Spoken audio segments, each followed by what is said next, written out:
Olá pessoal, tudo bem? Olha, hoje vou falar um tema um pouquinho mais apimentado, né? Mais polêmico. A gente tem visto nas redes sociais várias críticas, né? Vários, como se fosse, né? The Office, né?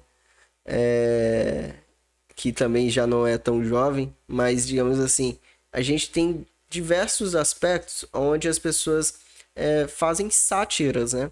Ao ambiente profissional, como sendo um ambiente inóspito, e a gente tem que verificar isso sempre dentro das nossas equipes para evitar problemas maiores.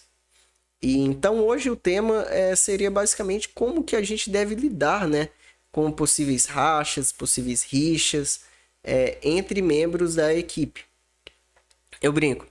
No ambiente profissional, não necessariamente as pessoas necessitam se gostar, ou serem amigas, ou coisa do tipo. Mas o respeito é uma premissa básica. É óbvio que quando você tem um ambiente leve em que as pessoas têm uma boa harmonia, as coisas ficarão mais fáceis. O que a gente também não pode deixar chegar é a um ponto de que, bem, se eu não tenho uma harmonia que iria trazer algum benefício, que eu também não tenha uma desarmonia que será a nível prejudicial, seja para o time, seja para os indivíduos ali presentes. E, bem, e aí dentro disso vem a questão, como então que a gente lida com os possíveis conflitos? Bem, assim como qualquer resolução de conflito, um ponto de partida é entender com as partes envolvidas a raiz. Onde que está a raiz desse problema? E também aquela questão de não querer tampar o sol com a peneira.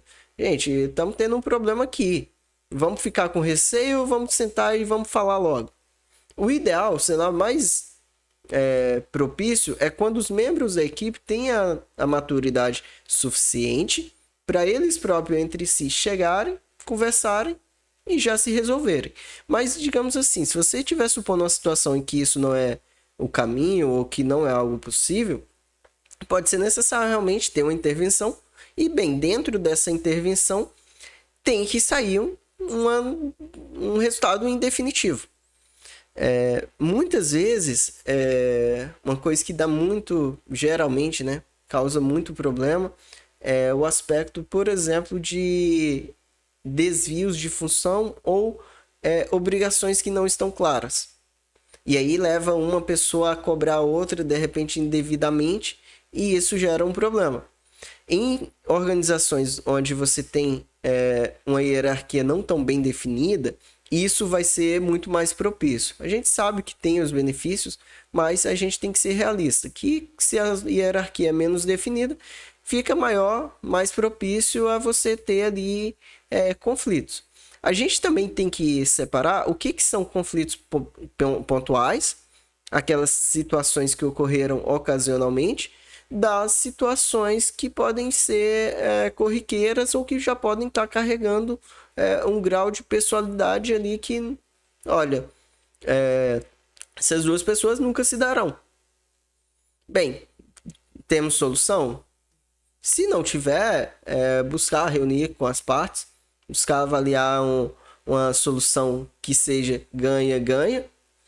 As demais soluções ganha-perde, perde-ganha ou perde-perde seriam muito prejudiciais para a gente resolver esse tipo de atrito.